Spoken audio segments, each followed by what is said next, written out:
Chapters 944, 45, 46. A whole bunch of shit happens. Hello, everyone, and welcome to a very special episode of the Podcast. I'm talking triple episode.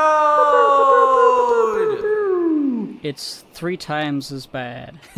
I am the best guy ever, and this is Hypocrite. A long time no listening to this show. Sorry about the delays. Been busy. I owe you nothing. Fuck you. All right, let's get to chapter 944. Partner. Yeah, we're gonna skim through the 944, 945. Get as soon as possible to the latest one. Man, they've been reading these chapters like the blind trying to read non-braille text. Like, what's happening? Oh God, I need the podcast to explain to me what's happening. I need them to tell me what these funny lines mean on this paper. I mean, thank God we're finally here to do so. And if I'm being honest, it's usually the other way around. Like, I need the comments to tell me what I missed because I always miss something.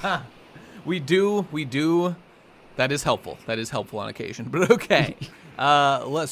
Page, cover, we've got Boa Hancock, bestiality confirmed, dressing up Monkey as Monkey D. Luffy to have intercourse with. Yes. That's disgusting. Very disgusting. Nice. Well, good job, Hancock. All right, so... He's going to put his monkey cock in her hand, justifying her name. Okay, let's go. It needs justifying. All right, So, last chapter, Zoro and Sanji jumped into the fray to stop Otoko from getting shot in the brain with a bullet. They had a cool bro pose, yes. Yes, and now they're immediately arguing with each other, as is what they do.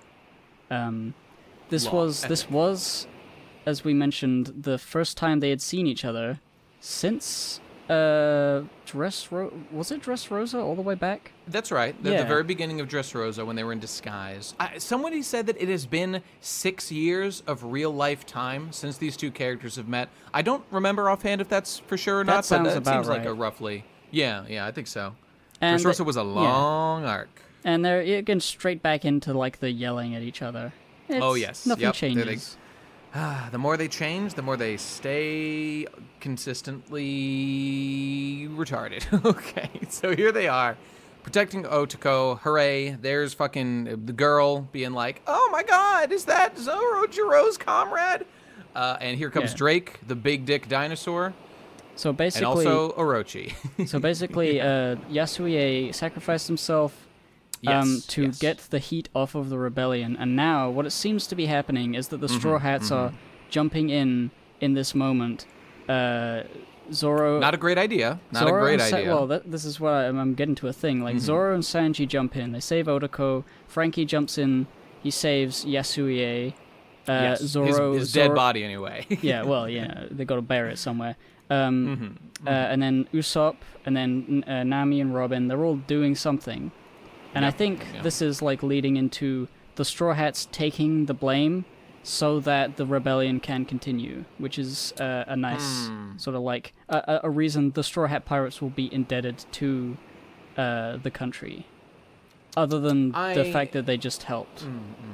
That's fair. Although, as always, one of the elements of One Piece that it is a central part of One Piece, but one that I find rather narratively unsatisfying is that, like, let's say that happens, and I think that's a pretty realistic interpretation, and again, we'll see how it works out long term, but, like, it's not like any of the Straw Hats thought that through, that, like, we'll do this to distract. Oh, no. Like, so let's say that happens. That would be, again, I understand that One Piece is a lighthearted story, but the characters haven't earned any kind of, like, they didn't do a smart plan. It was through sheer incompetence and, like, acting just on instinct that they would luck into things working out well for them, which happens a lot with the Straw Hats, because they're the main characters, and of course I understand that. All I'm saying is, not the most narratively satisfying thing, but you could argue that this is a problem with me reading One Piece fundamentally. So I think it's just a thing Oda enjoys, is the idea that mystical heroes, you assume they had like great master plans and they were super smart and they knew what they were doing.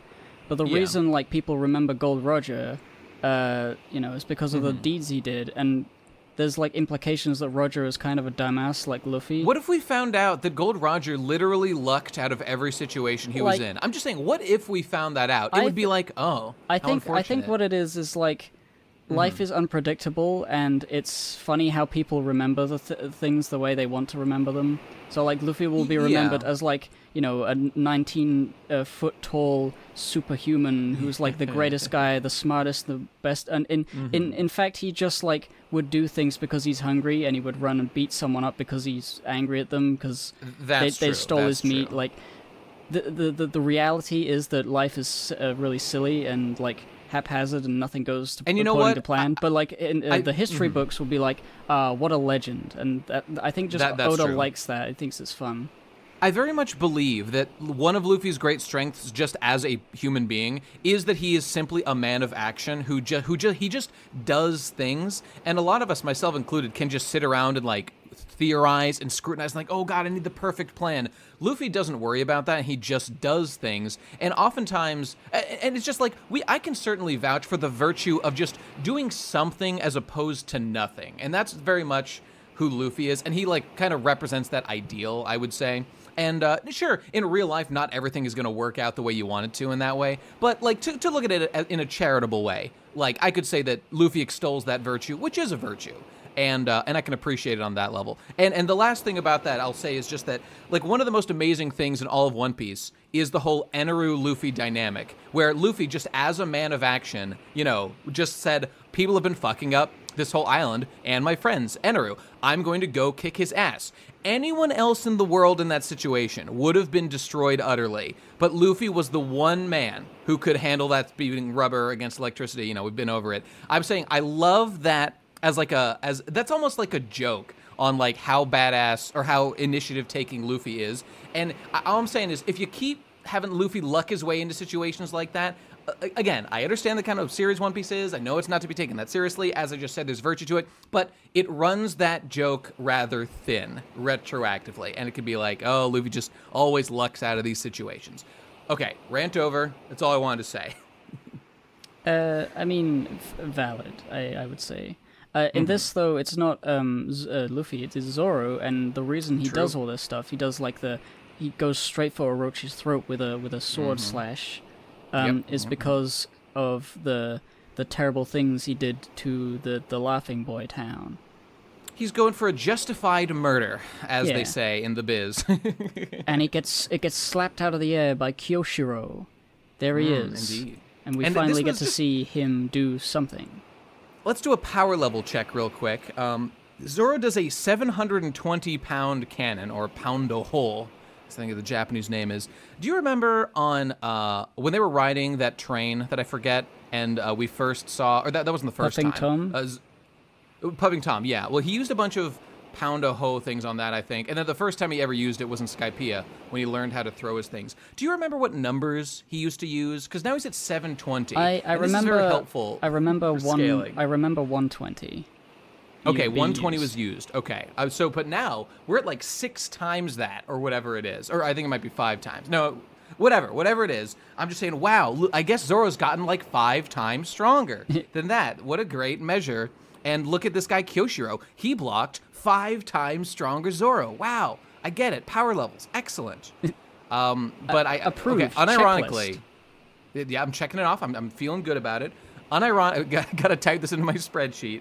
In terms of where Kyoshiro was in the power level list, for he blocked this not only looking easily. This is all things that people in the power level things they actually think about. They do like, oh, he did it while not sweating. He was actually smiling while he did it, clearly showing a lack of effort. No sweat, and as no we can sweat. See, I don't see. No sweat, not one drop. And as we see on Zoro in the next page when they clash, Zoro is sweating and is huffing and puffing, clearly showing that his power level is vastly below Kyoshiro's. But do you remember, do you recall the fact that Zoro has just run all the way from Snowy Land, Ringo, to get here? Very true. Although before they clash, we can see Zoro standing there not huffing and puffing. I would say that if it's due to his cardiovascular thing he just had to do, he would have still been huffing and puffing in those panels. Maybe it's perhaps due to his wound. Now that's, of course, got to be factored into the equation. He also has a wound. Yep, still healing from that. He's doing a big Kylo Ren right now. Okay, well, you get the point. The Yes. point is, some of these points aren't even, like, crazy to bring up, but God, do I hate conversations like that. Good thing we just Anyway, had one. Kyoshiro looks pretty strong, though, so okay, cool. He looks pretty strong. Yes. Hope he does more Kyoshiro cool blocks things. Zoro, and then Drake goes full Barney the Dinosaur, and he attacks Sanji with a True. big chomp. This is when everybody gets into the fray. There's people shooting Frankie, and he's like, "Oh, what? Our bullets don't work on him. He's made of metal." I really like this thing that Oda does with Frankie these days, where he does the, like, shadow over the eye, and it's like the Terminator eye, which Yeah. he first did that in Dressrosa. Let's do more of this, Oda. We need more of this from Frankie. This is good shit. And I remember talking about this weeks ago with people. It's like, yay, Frankie got to block some bullets and punch some fodder. What an amazing moment for Frankie. This is what constitutes, like, a great moment for one of our main characters. I mean, if you look at Yikes. like Robin and Nami there, that they do like a They panel just of get them one panel of posing. posing. They don't even do anything. We don't even see. At least the, Usopp the- gets the- to fucking shoot a bullet, and we see some blasts. They don't Yeah. even... We just insinuate that they're doing something mysterious off on the side. Oh, well, that's Anyway, One Piece for you. Orochi Yeah. flees. Kyoshiro blocks his escape. Zoro's really wanting to kill that guy, but Kyoshiro says, I cannot get out of your way because I am the Shogun's guard dog. Wink. Like, I feel like him Looks saying directly that at camera. is like, Winks. I'm the Shogun's guard dog, implying that if he wasn't the guard dog, he would be happy to let him go forth. He doesn't say anything like, I believe in the Shogun, I trust him. He's like, yeah, it's my like, position. this So- is my role in this war, haha. Yes. So I'm with everybody else. After this, me and people were theorizing, like, okay, Zoro needs a big samurai fight. Is it going to be Kyoshiro? Based on this interaction, that doesn't seem crazy, and I can't really think of any other, like, good candidates. Maybe, like, King? But he's not a samurai, as far as we know. Kyoshiro so far seems like the best candidate, I think. You know what would be cool? Is Yeah. if Kyoshiro is like so loyal to whatever he's loyal to, and he's doing this, that he actually The rap game. that like he's not actually on this side, but he does like a Snape where he stays on that side until he's dead because it's more important that he does that. For some You know who's a reason. good example of this, actually? It's not a bad comparison, but, actually, Snape was actually working against the guy all along. But Gabranth from Final Fantasy XII was a guy whose kingdom had been wiped out by, like, the evil empire, but he joined, his twin brother is in your party, and he worked with the empire because he felt like it was his duty to, like, continue fighting with because, like, they helped him out, and so, like, he joined their army because, like, he needed to do something to, like, pay his bills or, like, something like that, pay his fucking taxes or whatever. So it was like he was doing things for honor. So maybe Kyoshiro would be the same. No, I mean, this guy doesn't. He's a sneaky guy. I feel like he's not. I still think he's going to betray them and join the good guy side. No, that's what I mean. That's why I said Snape. I feel like he's working Oh, yeah, against the Orochi, but like he wouldn't be easily turned. He needs to stay on this side for a certain special thing, and he might even die before he gets the chance to turn around. The only, that's definitely possible, and I just, Zoro needs a big sword fight. It has to happen. So who's it gonna be? I don't see any other candidates right now. God damn it. Yeah. Oh, but we're not that far into the arc, I guess. So maybe we'll meet someone new. Maybe there'll be a cool lone samurai guy. I mean, there's still I mean, later we learned that the Kamazo the Manslayer, my thought was he was the third samurai, but he's actually Killer from the Kid Pirates. That's true. So like we still don't know who the third guy is. It could be Kyoshiro, but I feel like that was like discounted early on. Yeah, I'm doubtful. Okay, maybe, although we would think that guy would join the good guys because he was one of the samurai working for Odin. But again, maybe it was, Maybe he's just like really heavily slighted. Like it's just like Lord Odin betrayed me and now I'm evil. That's possible. Yeah, it's definitely possible. I don't know. We'll see. Yeah. Well, we can speculate all day, but He's a very interesting character. Anyway, we zoom over to Udon, where Luffy's like, he's watching his friends attack. Stuff is happening. And then, this is where Kid and Killer get brought in chains. They've been captured. Oh, you mean Kamazo? I don't know who Kamazo the Killers is. Mama Slayer. Yep, here he is. So yeah, pretty cool. yeah, pretty cool, pretty bad for Kid. Oh wait, sorry, I should react more strongly to this. Oh my God, Kid got captured. Wow, like he really got cucked. He escaped and just gets caught again. What a dumbass. What a loser. But wait, could there be something more going on here? I don't know why you're doing that. I don't know. It's funny. Like, that's why. Okay. So it's like, haha, this guy just ran at us, and it's like he was yelling, and then we just shot him. What an idiot! He didn't even wanted to get captured. And then the guy's laughing, and Kid talks to him. Ponytail man. What the fuck happened to you? What happened to our crew? Fuck you, you crazy man. Killer. So Kid doesn't even. Okay, so yeah, there you go. Kamazo confirmed killer. Pretty weird. Didn't see that coming. But they both use scythes, so that makes some sense, I suppose. So apparently Kid doesn't even know what happened to the rest of the crew, and accounted for of the Kid pirates are just Kid and Killer here, the two supernovas. Yeah, this is so this is really quite like, pretty sad. Like, we saw Kaido smash down on like the three supernovas. It was Hawkins. Technically Kid. 4. Killer was there too. He's a 4th supernova. Oh yeah, supernova captains. And then Kid was captured. Kid fought and then was captured, and he's been captured. I think the whole time. Seems to be. And his crew, it seems, has just gone into disarray. Like Killer has been like changed somehow. And, he's eaten the smile fruit, so he can't cry. He can only laugh. I mean, so yeah, he's clearly been fed the smile, and it made him all fucked up, and that's very, very sad. But, fuck, I forgot what I was gonna say. Well, I lost my train of thought. I mean, I'm wondering, maybe Kaido has, like, the rest of Kid's crew either, like, being tortured, and Killer has to be working under Orochi in order to make sure they're not killed even more. Maybe this is literally what. Okay, I remember what I was gonna say. I was gonna say this doesn't really explain why Killer is working for Kaido. Perhaps it could be he bought the freedom of the rest of the crew. I mean that's theoretically possible. Maybe. I don't know. Like maybe they're just like free somewhere. Yeah, I mean maybe they literally left because Killer bought their freedom with his, because he's a supernova. He's a guy who people know at least a little bit.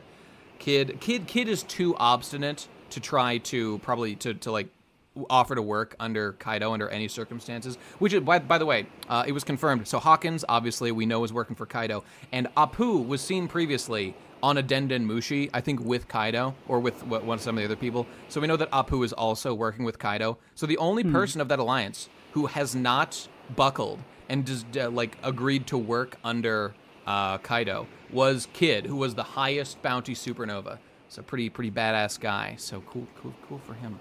Yeah, but his actions clearly spelled disaster for his buddies, because now they're all gone. Killer's a wreck. Indeed. He used to apparently he has a funny laugh, and the kids used to make fun of him. So he covered his face and then he killed them, and he's like a super edgy boy. Okay, you're right. Now's the time to get into this. Yeah, okay, sorry, I assume you're gonna say that this feels like retroactively like put on a blank slate of Killer. Like he has a mask, but why does he have a mask? And he just made it so that it's about laughter. Well, let me just say, it's a Wano thing.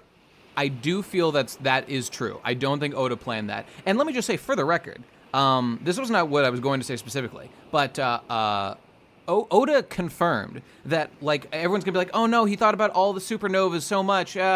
Oda literally made up the name Killer because he couldn't think of a better name for Killer. That is on record. He just made it up. He's like, oh, I can't think of Killer. Fine, that's cool. Lol. That is his actual reasoning for naming this character. And I know that doesn't inform the entire character, but like, let's be real, people. We all know that Killer was developed as the like first mate corollary to Zoro, to like, because Kid was like, he was the highest bounty supernova, and Luffy was the second highest bounty. Luffy has Zoro, who is also a supernova. So, I mean, again, I don't have proof for this. I feel that Killer was made up to be like the correlate in Luffy's crew for Kid's fucking whatever. Again, that's total speculation, but considering how little thought Oda put into at least the name of Killer, I just don't think it's crazy. But, just putting a thought out there. I'll wait for further evidence. But what I was going to actually say was that why would you wear a mask that you can speak through easily? We've heard him speak to muffle a laugh, an audio thing. It's like he's not silencing himself in any way. What good does covering your face do, is my question. There is none. It doesn't do any good. It is a bit of a strange, he says... Is he also embarrassed of his silly lips? Is that because they are kind of silly? You've always hated that laugh of yours. One day you stopped laughing altogether. Those who dared to laugh at you were left to the brink of death because he didn't laugh, or because he did laugh and it was funny, and then one day you put on a mask to completely hide it. Yeah, a lot of these things don't actually... A little weird, right? A little weird. Don't actually have anything to do with one another. But, Yes, I kind of feel that this is not the... but you know what? Okay, one thing about this.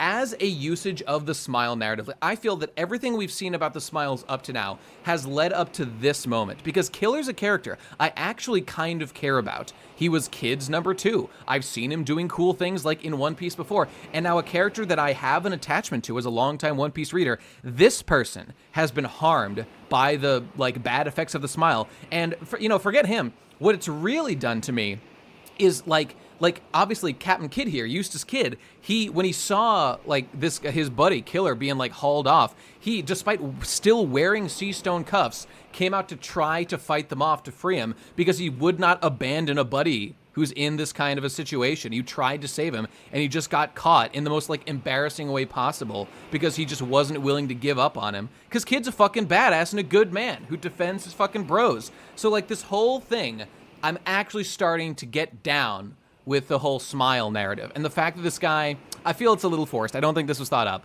But boom, we gave Killer a laugh that he's embarrassed about. He's being forced to be humiliated by laughing this way all the time. It's working for me. I feel the gears of retcons at work, but it's in service of something that I think is pretty good. So I'm not overly, mad about it or anything. I guess I'm not overly mad either. I do like this. I do think this makes... I mean, the fact that it's a really tragic thing just that is what happening. Are the odds? What are the odds of a character who has a laugh that they specifically hated and oh no, a smile fruit, it specifically makes you laugh. How unfortunate that you would be fed that in this particular, and you're one of the supernovas. It's it makes me roll my eyes a little bit, obviously. But the way it's working is really working for me in terms of Killer, a guy I like, and Kid, who I like significantly more. To be honest, I have no opinion about Killer at all until this point. I really couldn't remember much of what he did. He just sort of... He had long hair and a mask. This is the most personality Killer's ever gotten, and this was the only other thing I was going to bring up. It's that Killer was always a very... I paid attention to Killer's character up to this point, because I was always very curious about him. He was a very serious, no-nonsense kind of guy, who really, he wasn't I don't know, sure, he was part of Kid's crew, but he was the down-to-earth one who would try to calm everybody down when they were getting crazy. And specifically, that feels weird to me, not now, because all he's doing is standing there and laughing and, crying at the same time. But it's specifically when he was attacking Komurasaki, or Hiyori, whatever, he was, acting really like he was enjoying it or loving it. And since we know he's been coerced, either he's been mind-controlled in some way, beyond just eating a smile, or maybe he wasn't really enjoying it, but it's the smile that made him laugh about it. You know what I mean? It feels a little odd. Because he was never like that in his past depictions, which is why I'm really feeling the retcons at work here. With or there's some hypnosis. The smiles are making him really laugh at things. Maybe that's all there is to it. Smiles did it, and so now he's a big laugh. I am a little boy. Curious about why he's being captured. If Instead he's of killed. working, because he was going to get Hiyori or Komurasaki. Right. Because she ran and. I don't think presumably for Orochi, right? That's what we thought. Or maybe Orochi he said thinks that? Komurasaki's dead. I think including Orochi, everybody thinks Komurasaki's dead, except for like maybe Kyoshiro, it's like hinted that he might know. But like, other than that, everybody thinks. But even she's then, dead. like Killer was changed by Kaido, given the smile, but now he's also a prisoner to be executed by Kaido. Well, because like, what'd he do? He failed the mission, I think, is the issue. Specifically because he failed. Like, Killer, they're going to kill him because Killer escaped, and he's got to die for trying to escape. You mean with Kid, it's because he failed his mission, and that, I think that makes sense. You said them backwards, but yes. Okay, all right, you're with me though. So logically, on that front, I'm with everybody. It makes some sense to me. So he's crying and laughing and can't help it, and then they get dunked. They're getting dunked on, or they're on getting dunked, and Queen is laughing. There's a little Queen cruel... plays some mean b-ball. Yep. I bet he takes it to the hoop. I bet he is the b-ball. Damn, true. But yeah, he devises a cruel thing where if Luffy stays in the ring and is alive because of the colors, they will continue to be underwater. So Luffy has to win or die for them to live. Yes. Or I think he just has to die for them to live. Because there's no like victory state that he could achieve. Like there is none. It's not been clarified in any way. And this. Okay, so right here, then there's a moment where Luffy, sensing that this is fucked up. There's no way for me to get out of this. He attempts to punch Queen. This is the first thing he's done to try to fight Queen. And so Queen grabs Luffy's hand and tosses it away effortlessly.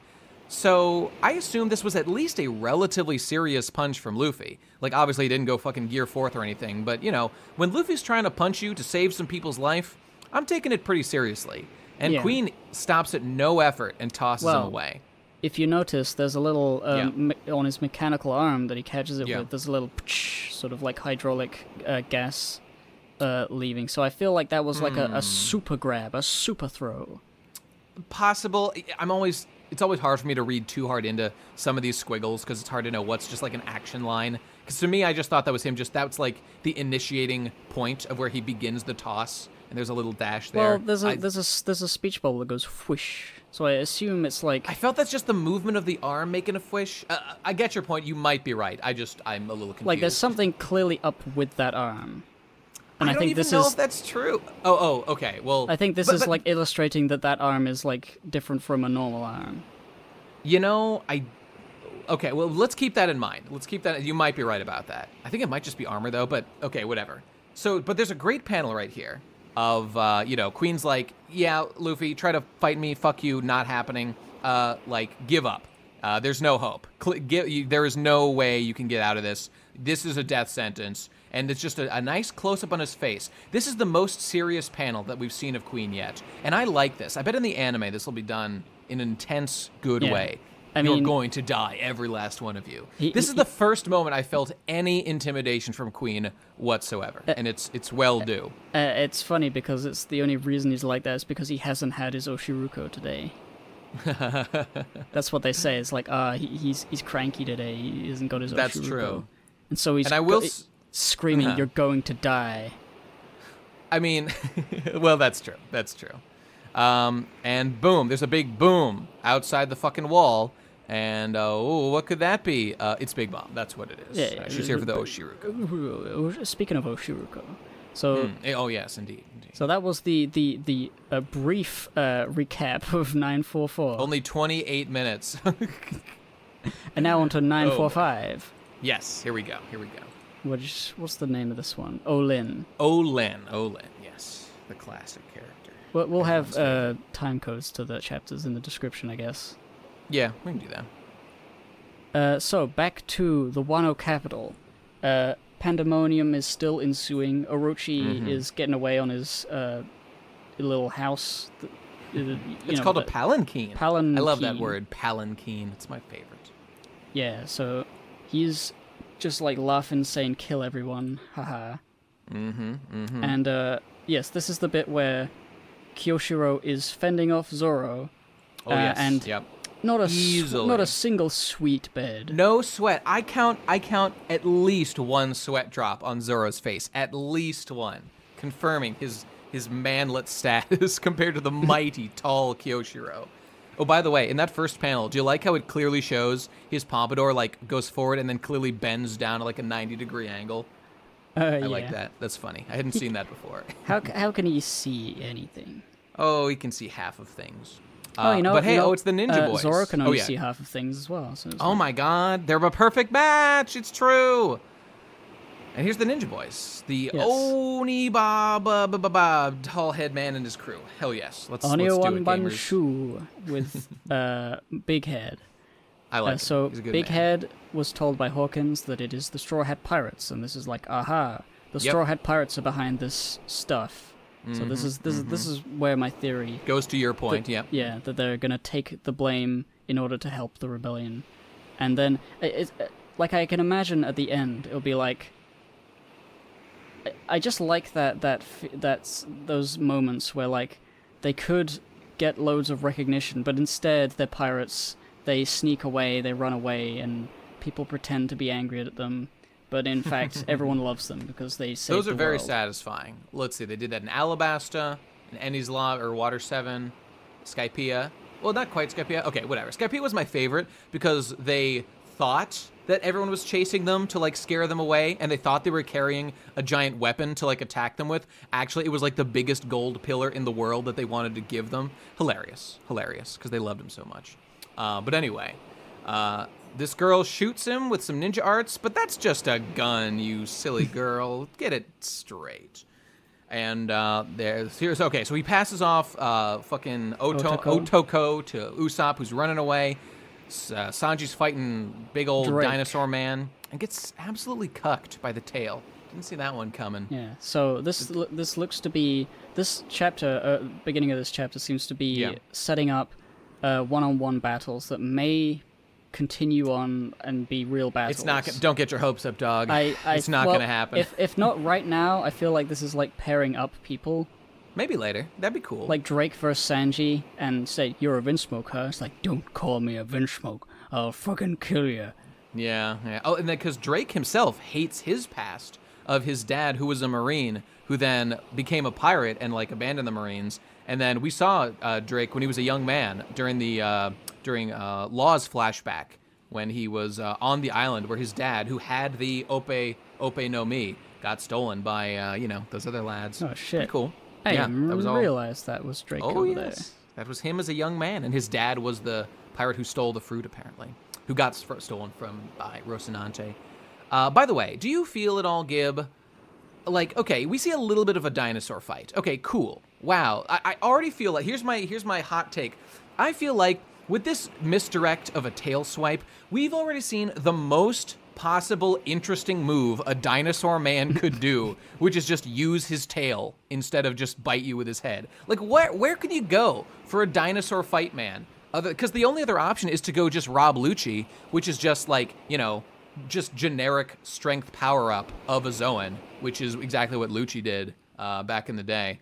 And you know what I'm saying? I don't know what to expect in terms of hype. I mean, usually and there's so many Zoans. The whole arc is full of Zoans, so I don't know what to get hyped for exactly. Well, true. Because like in Big Mom arc, oh my God, so many incredible fruits, so many crazy devil fruits, but it's just all beasts. It's all beasts. It's just, for a guy who loves One Piece so much, I love the wacky shit, the crazy, kooky One Piece original ideas, but just be dinosaur is just a significantly less interesting one, in my humble opinion. But I'll give Oda the chance to prove himself. I think most of the longer fights are not going to be, aside from like the fight with Kaido where he is just a dragon, but he's a dragon and dragons are big. Dragons are cool. That one's cool. That one's pretty cool. That one's going to be good. Yeah. Dinosaur fights, I think the dinosaur fights that we have lined up are going to be not like the longest of fights. So even if there is one and it gets a little boring, I don't think it's going to be like like manga ruining in any way. I mean, manga ruining, of course not. I just want to take people on a trip through time, just real quick, to the Alabasta fights. Just go through that real quick, because it's not about the fights themselves. The fights were boring as shit if you just analyze like the cold hard facts. But what was really going on? I don't know. I liked Usopp.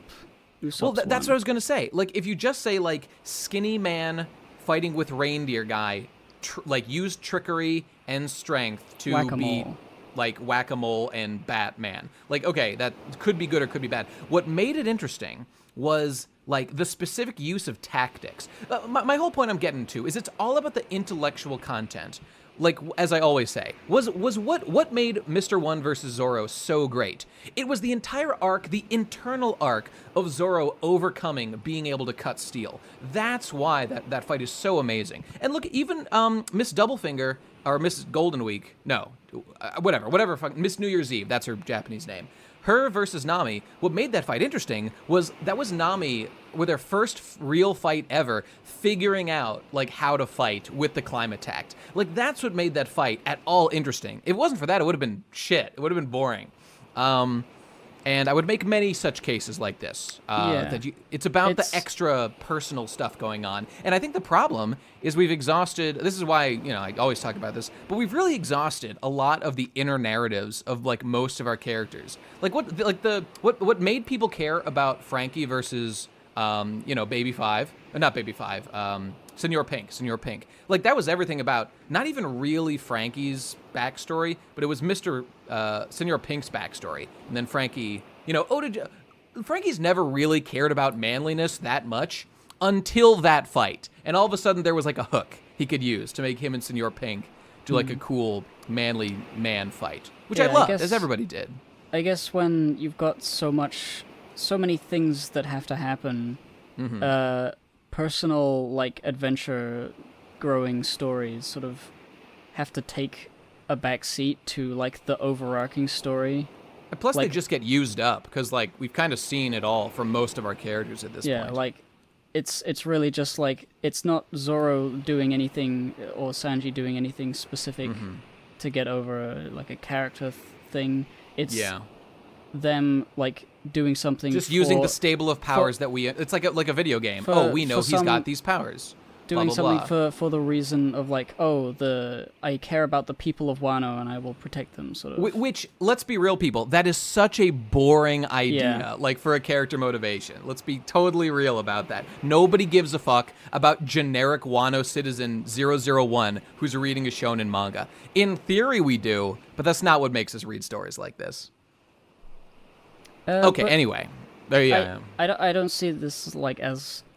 Like, this dinosaur, this tail swipe, is not, like, indicative of bad things to come, but... Katakuri's devil fruit. I won't even say Katakuri. I'll say Smoothie's devil fruit by itself is more interesting than every single devil fruit on the Beast Pirates. And I'm not counting Basil Hawkins, because he was introduced before that, so he doesn't count. But everything else, it's just dinosaur zoans. And then the dragon was cool. The dragon's cool. That's it. That's what I mean by intellectual content. Like, just new dinosaur, super boring. Super boring. Yeah. But, okay, people have heard it before. Understood. So Brook uses Spook on the ninjas again. Yep, sure does. The ninjas are here. I think these have more potential to be funny and interesting. Except Zorro fucking jobs two of them, like this fucking chapter, with zero effort. So, I disagree. Yeah. Nah, I don't know. Oh. Yeah, I don't know. Well, I guess One Piece sucks, guys. I'm just saying, there is no villain in One Piece that's intimidating right now. I guess the biggest one is literally Basil Hawkins this chapter. And you know what? I fucking love it. And so okay, we'll get to it. Well, this is right now. So, oh shit, you're right. Yeah, people pairing off. I guess this is definitely going to be something with Hawkins and Law, because Law has his comrades there, his boys, and we learned about Hawkins' power earlier, where you cut him, he actually cuts someone else. Got voodoo doll powers. That's right. And he had some worthless nobodies for that, and we weren't that impressed. We were like, oh, that's pretty cool, but like just worthless nobodies, that's not very interesting. But now it is. Did a good job of just introducing us to his power, which is super interesting. So now I see the potential where he's got Law's friends as his voodoo dolls, so Law can't hurt Basil Hawkins. This is the #1 most interesting thing that has happened in all of Wano, as far as I'm concerned. I can't think of anything that I like more than this. And it's just like Hawkins being tactical, like doing something with competence and throwing up an actual roadblock to fucking Law. Like, it'd be so easy for us to be like, oh, Law just figures it out, like he wins everything. But here comes Big Dick, Supernova, Basil Hawkins, just like actually using his fucking brain for one split fucking second and saying, oh, it'd be really retarded of me to keep all your allies in one place, Law, so there's only like a couple of them here. And also, I'm using them as a literal human shield because as the person who's captured them, I have had every opportunity to prepare for your assault, and you're on the offensive, I'm on the defensive. So here I am with like a great plan to try to stop Law from doing anything offensive to me because this guy's one of the most powerful people in the fucking world. Fucking OP motherfucker over here. Yeah, Law is so cool. I mean, Hawkins, I'm loving this. I am loving this right now. Way to go. And you know what is even better? Is that even if Law refuses to hurt Hawkins, Hawkins could just cut his own throat and kill him. I know. He's got such a checkmate right now. Because Hawkins wouldn't even... He could literally chop off his fucking throat, and all it'll do is kill these guys. Because we see that Hawkins just gets healed. It doesn't do anything to him. Incredible. He's got such a fucking stalemate on Law right now. I mean, I doubt Hawkins could actually beat Law in like a one-on-one fight, but with hostages, which is exactly what you should do if you're a smart, cutthroat pirate boy, way to fucking go. That's what I'm talking about. The only thing is, though, I think Law still has a million different options to incapacitate Hawkins without, like, cutting him or hurting him in that way. Plus, Law can just chop people up into pieces without hurting them, so that might be a pretty solid option to use right now. So it's not like this is like one everything, and I totally get that. But just Hawkins actually using his fucking brain. Thank you, Hawkins. This is what I like to see. Smart, very, very smart. It's just it's so sad that this like baseline level of intelligence is such an exceptional thing to see from the fucking beast pirate allies. They're such fuck ups. Yeah, we'll get to how much of fuck ups they are in a minute. Yes, we will. Yes, we will. Yes. Here goes Sanji, White Knight of the Century. Oh yeah, fucking Sanji, he sees Hiyori being accosted by the ninjas, and he gets White Knight blocked by Zoro, who is so much more of a bright, shining White Knight that he kills the guys, and Hiyori is saved, and Sanji's upset. He is deeply wounded by this. Oh, and I almost forgot that we didn't mention it, but like he got slapped by the tail of what's his face. So at least Zoro was going man to man, not getting slapped around by Kyoshiro. Couldn't get past him. Could not pass him. And I assume Zoro was actually trying to get past Kyoshiro. Kyoshiro must be a strong motherfucker if Zoro could not get past him. But here's Sanji just getting totally cucked. He got slapped by a dino tail, not even a cool sword man, and now the girl is all over Zoro. And how embarrassing. How deeply embarrassing. Even though his bounty is lower than mine? Is that true? Yeah, it went up when like the Vinsmoke bounty thing happened, I think. I haven't checked recently. I mean, I'm trusting Sanji to remember that his bounty's higher. I don't actually remember. Maybe Sanji has a bad memory, like us. Maybe. Maybe. Okay. Then we come back to Ashura Doji and Kinemon and Inuarashi, and they're talking about how they burned the mountain. This is sort of like leading to something that we're not going to see. Yes, but basically, they saw their mentor die on the cross, and they're just sort of talking about stuff afterwards. And Ashura Doji is like, I'll take a big swig of me brew, and I have something to show you. I have no idea what it is, but it seems like now Ashura is thinking about being on their side. He's actually being obviously we finally made headway towards him like joining the side, and he's gonna I think show Kinemon and gang like the reason why he hasn't been like eager to join, which I think is going to be very plot relevant and interesting. So even though this is like the DCG whatever like low plot compared to other things going on, this is actually like the most interesting thing. I mean, this is like the place to put. This is like, real shit. Yeah. Big moment, because I think it's gonna do like Odin all the stuff. All the people involved in this sort of like side story have not been doing anything that interesting. Like, they're doing Yeah, tactical things, like getting weapons and stuff, and very burning a generic, mountain. very, hard to find much joy in stuff like that. Like logistics, literal logistics. But this seems good. This seems good. Yeah. So that'll be something. And then Big Mama. Oh, there she is. In the mines, in the arriving prisoner place. at Odin prisoner mines. There she is. She's big. Everyone's reaction, very funny. And I do continue to really like how comedic Queen is. Though, again, I want a little more intensity from Queen. I'd like a little more... I want to be afraid of the beast pirates, Queen. If I'm not going to be afraid of you, there's very few people left to be intimidated by. But that's okay. That's okay. So everybody screams like, what? And then, even Luffy, of course, who just had some dealings with Big Mom. Yes, and the others, the Okiku, Chopper, Otama, and Momonosuke. Yeah, yes, you got it. You nailed it. They're all outside. Okiku and Chopper are gonna sneak in to see what's going on. And I like fucking Chopper's like, oh my god, I literally made up the word Oshiruko. I didn't even know that was a real word, and thank God that's actually something they have here. How convenient for me! How fucking convenient for you, Chopper. Okay, but that's it. It is very convenient. It's retarded! Come on, people!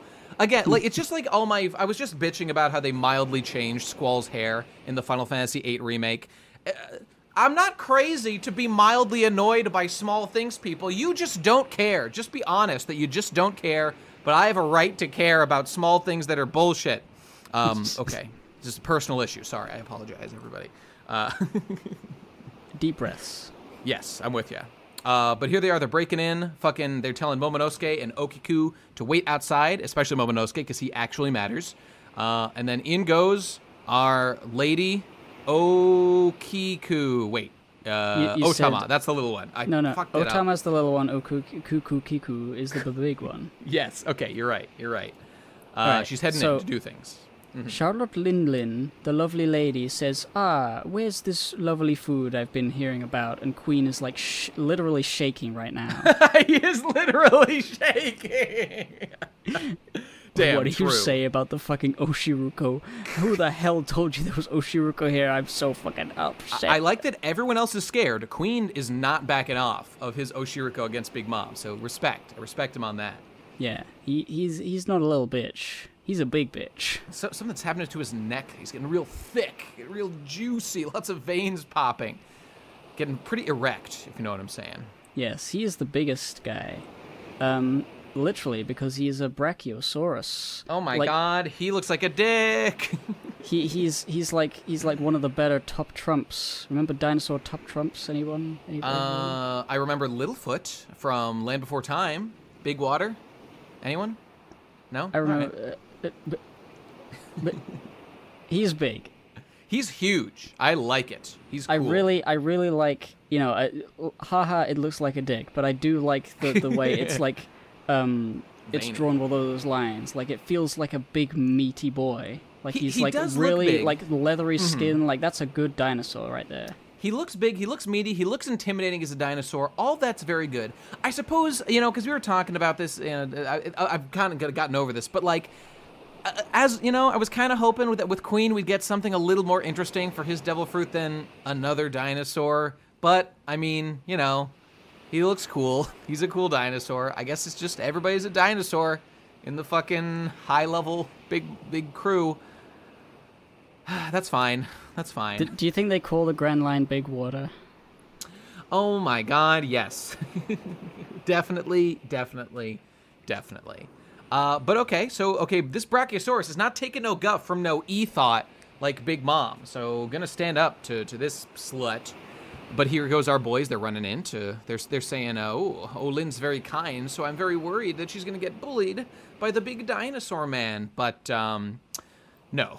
This is not an issue. Big Mom does the big slam dunk right on his fucking head. So Big Mom, appropriately being continued to be displayed as insanely powerful, like ridiculously strong compared to everybody else. And here goes Queen jobbing. Cool. Didn't do Yeah. anything. That's well, too bad. Well, we can see the next chapter where we see the conclusion of the fight. Which Oh, happens quite you know what? quickly. I can't wait for Queen to redeem himself in chapter 946. So, oh my God, this chapter is called Queen versus Olin. You got Kinemon with his wife, his literal wife, Otsuru on the cover. Oh, they look great. Oh, wait a minute. We didn't discuss the cover of last one, which was... It doesn't matter. No, I need to say it. I need to say it for completion. I'm gonna die. God damn it, the page won't fucking load. I think the covers we should talk about them when there's like a cover arc.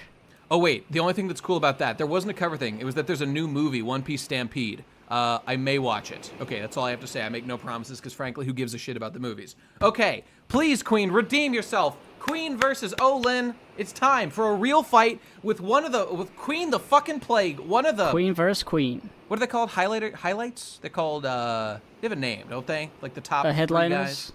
Headliners There's a name for them. Calamities. The Calamities. That's what it is. Oh, yeah, that's cool. The fucking Plague. Which, by the way, is it because Queen, like, farts a lot? Is that, like, why? Because, like, he's not, like, a skunk, like we were theorizing? Yeah, he doesn't have, like, a poison devil fruit? Why is he called the Plague? I mean, if you think about it, dinosaurs must poop big dinosaur poops. That's definitely true. And he's like the biggest dinosaur there is. By the way, and of course, now we know that King was the Inferno. King is at least on fire. So, okay. I mean, boom. There you go. Fire. And we know that Jack is the Drought. Now, I always wondered exactly why Drought, who's just a man who's also a mammoth, is like a drought. Does he specifically destroy the wells to the places he goes to? No, he's because he's got a trunk and he slurps up all the water. Maybe that's literally true. Maybe he's a thirsty boy. He's a fish man. We do know that he's a fish man. And also, I was gonna say that maybe the thing with Queen is that Queen like operates these factories, and as we know, they have polluted Wano. So maybe it's like the pollution of the factories that's the thing. I mean, that's my best guess. That's my best guess. Like if Queen is the manager of Wano factory things, then yeah, which seems to be at least. Well, actually, the jail is not the factories. So they he's only visiting the jail. Yeah, I guess that's true. That's my theory. I don't know. We'll see. But anyway, hey, I just thought of something. Yeah. Just as an aside. Sure. When a zone does awakening, do they turn other people into dinosaurs? Well, the only so the first mention of awakening. I don't know if this is actually a joke because some people have super retarded theories like this. Super retarded. I forget if like a zone awakening has ever happened. Actually, the first time that awakening was ever mentioned was by Crocodile during the breakout of Impel Down, and it was first mentioned in reference to Zoans, actually, where he said that, like, oh, these awakened Zoans are real trouble, and it was like the zebra, the koala, the minotaur, and I think there was another one too, and, like, what made them, like, they would recover and heal really fast because they were awakened Zoans. That's what was specified as, like, the thing with awakened Zoans. It makes them, like, super healy and strong and stuff. Super beast mode, I guess. Which is so different from like an awakened Logia.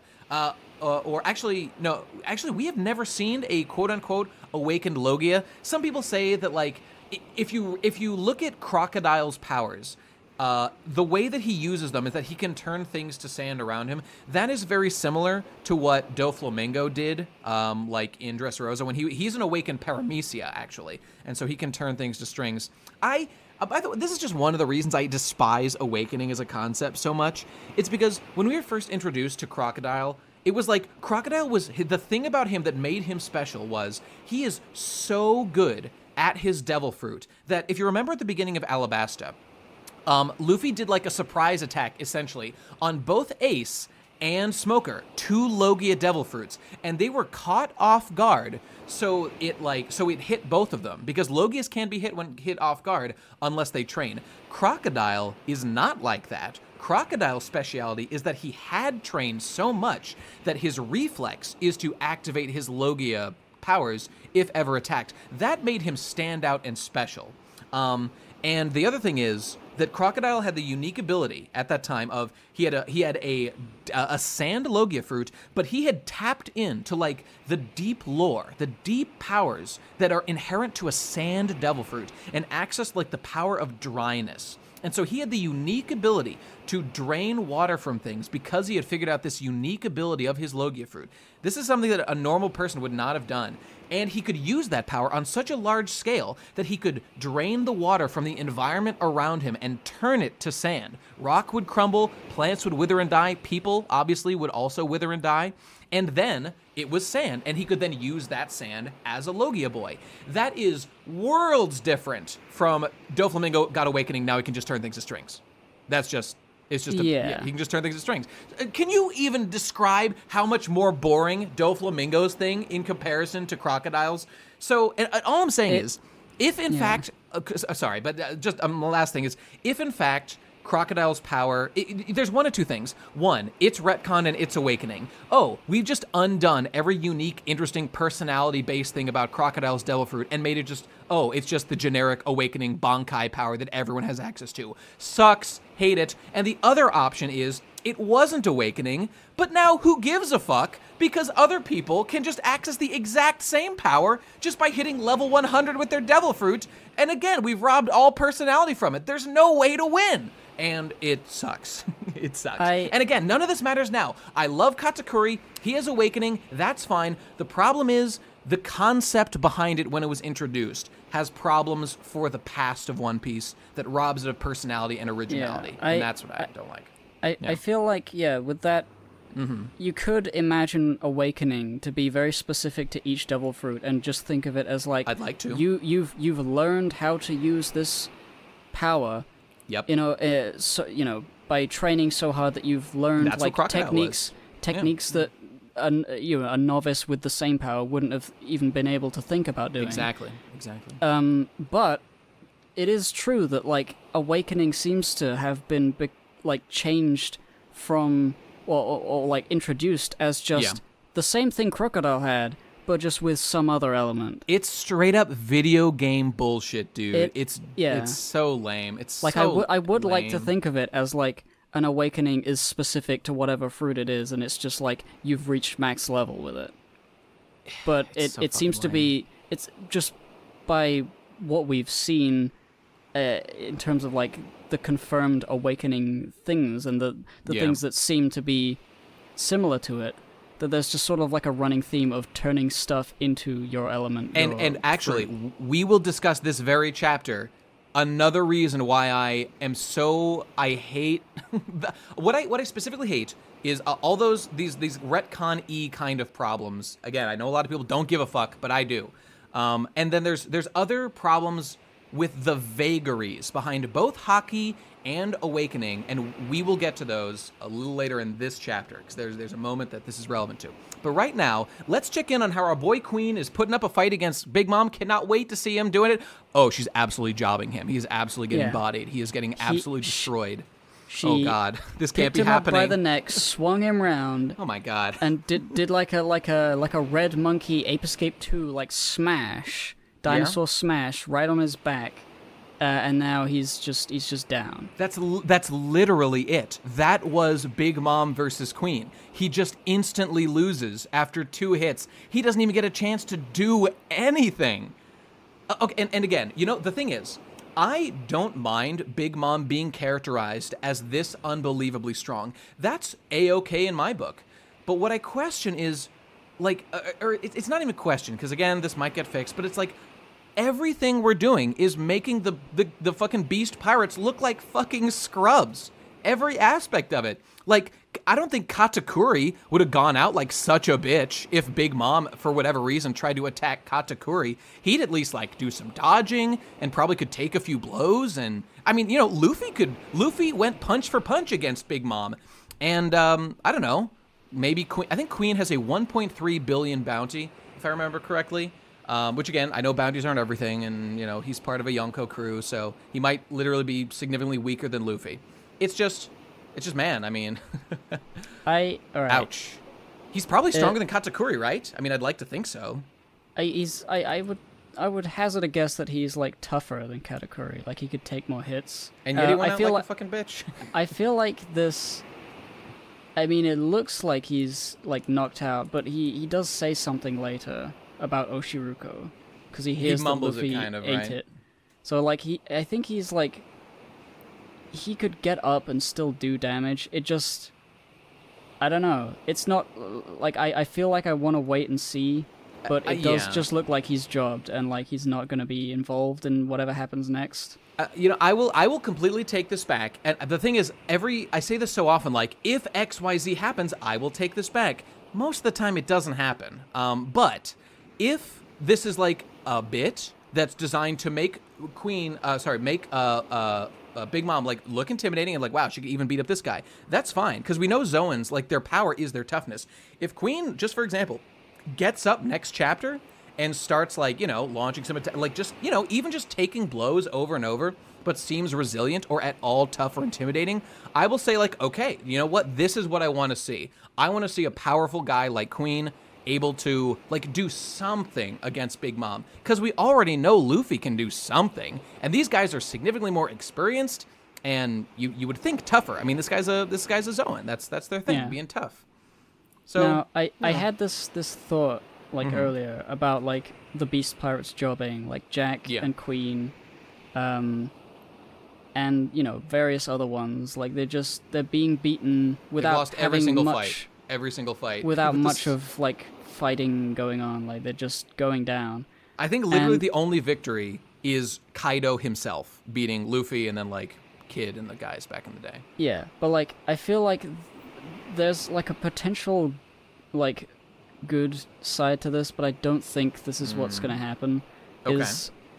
Is that Kaido, to show how, like, much more strong Kaido is than his own crew, is to have his crew be defeated by people like Big Mom, and then, like, Big Mom not leave even a scratch on Kaido if they ever, like, meet up or anything. There's something to that. There's something to that. Because then it's like, oh, getting rid of Kaido, like, at the moment, it feels like, oh, Big Mom's here, they have all these prisoners that they could free, all these, like, trapped people that they could have on their side. The 3 samurai seem to be, getting on the side. We've got all these fighters. We've got the Whitebeard pirates somewhere coming soon. Maybe. But yeah.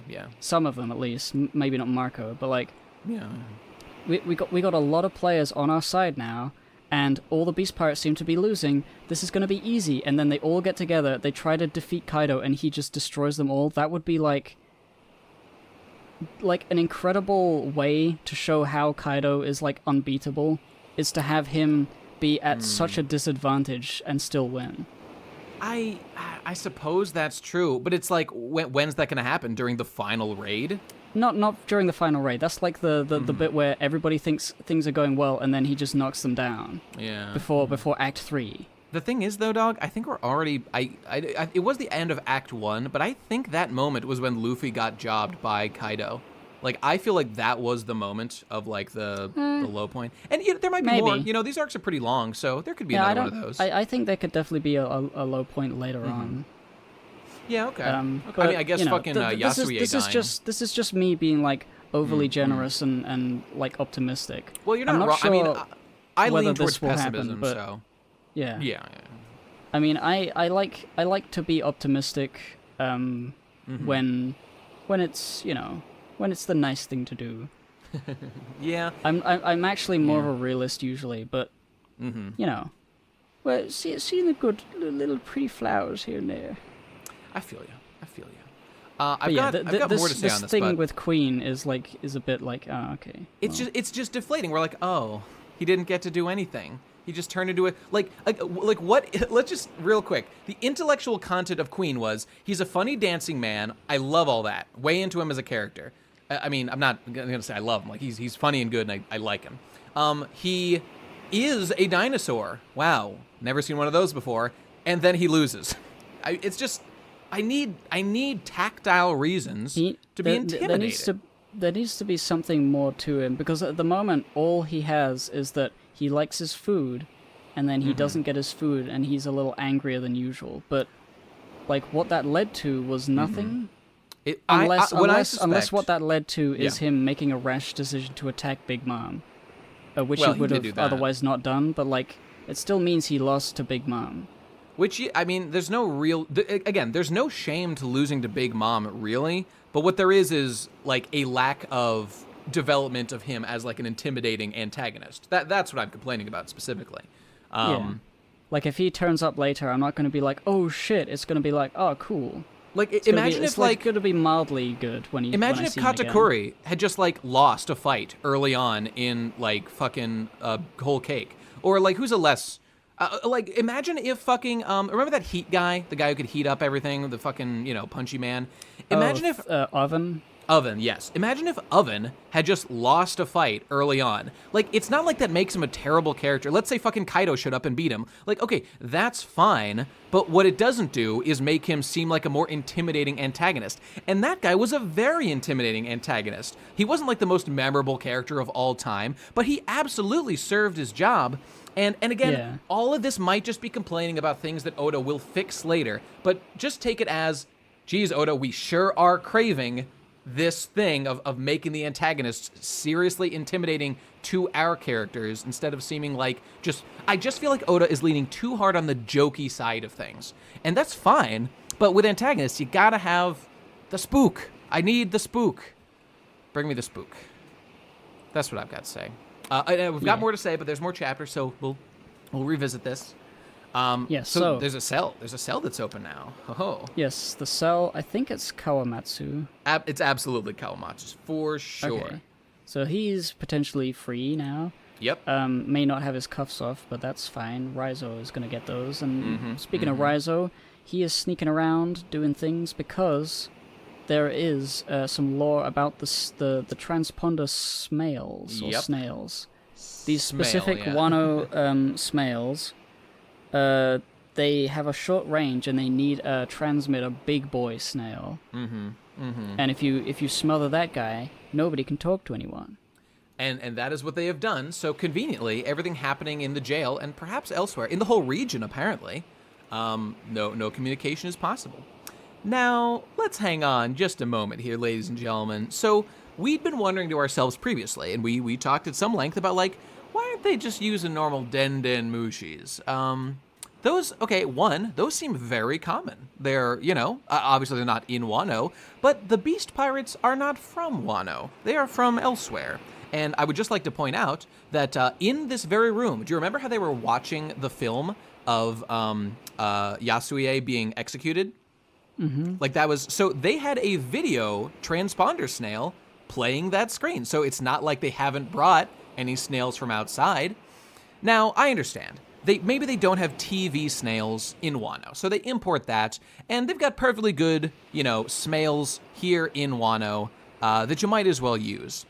However, like, apparently, because fucking Karibo heard the people discussing that there's a particular weakness to the snails, why would you use ones that have this weakness of being able to be taken out with the big boy removed and not use, like, just the ones that just don't have this weakness that are extremely ubiquitous across the entire fucking planet, considering you're not even from Wano? You know what I mean? This is pretty convenient.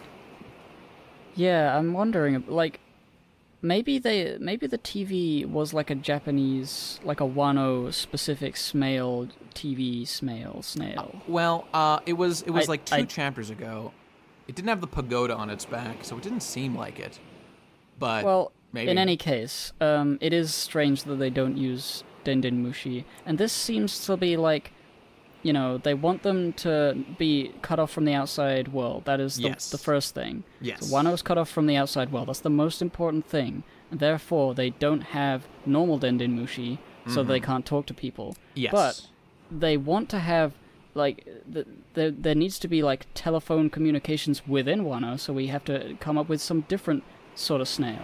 But in order to stop communications so that stuff can happen, we make it so that it can be taken over. I just feel like, why would they have these snails in the first place? Now, you know what? If they're just going to, like, block the transmissions. The thing is, like, if Oda had, like, not included this, then they just would have had to have had the normal Den Mushis, because there would be no reason why the Beast Pirates wouldn't have their own fucking Den Mushis. They're Yonko crew. Obviously, they have access to wealth and goods and services and stuff. This is one of those things I'm actually not that annoyed by. I think I roll my eyes absolutely a little bit. But the thing is, like, effectively within Wano, there are if you look at these things, they're basically perfectly good telephones in Wano. Like, why bring in a redundant thing? Like, why bring in all these transponder snails when, in Wano, they've got perfectly functional ones, just got to carry around these little snails. Well, the thing is, it's sort of, like, it sort of makes the Beast Pirates again be like incompetent and silly, and that's their MO. Like, all they would need really is just some weird like resonance with the metal in the ground that stops normal Dendenmushis working, but these special common local ones do work. Well, and that's the reason a good they use point. them. Because but they don't have any explanation like that. They just don't use them. Our boy Raizo is a ninja, right? He hasn't really done anything that impressive. Like, his ninja task could have been he snagged all the Dendenmushis in this particular facility. That doesn't seem like a crazy amount of work for him. He could have even stolen them from every facility because he's like a really pro ninja. There's not that many of them. He could have done it over a couple of days, probably. So, was this necessary? Not really. It's obviously a plot convenience that was introduced so that this could happen. But like I said, I think it's a little eye-rolly. Nothing I'm like super annoyed about. There's many other things I would be more complaining about. But I certainly get why people... It's fine, I guess. Yeah. I just feel like the snails are like kind of gross because they're like in a small thin tube. That is true. They're very strange. You could just slurp that up by accident. And I suppose it is very convenient. Like, who talks about, like, where the... You know what? Okay, this is one of those things I don't want to nitpick too much. Karibo had been here a long time. He heard some chatter from this objectively not smart crew. That doesn't surprise me that much that something like that could happen. So, yeah, that's fine. And you know what? I like that Karibo is being useful. That's a plus. I think that's good. I like him more now as a character. I do like... So. Yeah, he's like the Mr. 3 of this prison break. Yeah, kinda. He's a good man. That I very much like. I like this reintroduction of characters. This guy has been such a joke in the story up to this point. He got beat the fuck up hardcore during both the meetup of the Straw Hats and then the fucking Fishman Island afterward when he got jobbed by PCOMs. And it was sick. It was sick as shit. And it's his cover arc, of course. And now here he is. Welcome back. Welcome back, buddy. So... and sorry, there's one other thing about this. So Raizo's just doing his bunch of bullshit. The last thing about him is that he says, I've got to get the key to free Kawamatsu. Kawamatsu is already free. His cell has been busted open. So now Raizo is doing nothing of importance. No, he still, like, cuffs up, like, maybe... I guess like, people like chains. Kid still, like, if there's a prison break happening, which is going to happen, like, Kid needs to lose his cuffs, so he needs the keys for that. Killer needs to lose his keys probably, and everybody else who's an ally. The thing is, Luffy is currently not wearing his cuffs, and he's wearing a collar though. Ooh, I wonder if he'll be able to get the collar off Luffy. Let's read on and find out. Yeah. So Big Mom gets the Oshiruko box tub. She can smell it. She opens it. Oh, what a lovely scent! But there's nothing in there. Oh no! Who could have predicted this? Look at this dejected face. Also, I feel the flowers on her head look like eyes as well. So now it's almost like she's got like eyes up there. Oh, ooh, that's creepy. That's true. And so this is a very I like that she doesn't like spaz out immediately. It's just this depth of depression comes over her instantly. Oh, that's funny. That's funny. I like that. Big Mom's a funny character. I mean, it's been said many times. I love Big Mom as a character. So that's all there is to say. A calamity has descended upon us. Everyone's scared. And then, of course, here comes Luffy, who canonically... I think it was... Somebody was saying this in the Pod D Discord, that, like, Luffy... It's been commented on an SBS. Oda does not draw thought bubbles for Luffy unless it's, like, a very unusual situation. Because Luffy just, like, does not think. He does not think. He just exists and does things. And so look at him puffing out his chest with pride. What a fucking asshole. Aha, I get why you're sad. I'd like to eat more because I ate them all and it was so delicious. Aha, I understand. Yikes. Oh, I love this face. Oh, this is good. This is good stuff. And the moment when she glares at him. Oh, like, I laugh. What, why is everyone staring at me? He had no idea he said it. He didn't even think he had said it out loud, as he hilariously comments moments later. I love that one moment of him just staying with his hands on his hips with a question mark over his head. That's good emote. That's good emote stuff right there. Yeah, a little bit small for that, but maybe. It is a little small, tragically. But, yeah. Notice there that Queen is sort of stirring. So, like, he was listening to that. True. Luffy ate the Oshiruko, so if he didn't have a reason to kill Luffy with vengeance now, before, he does now.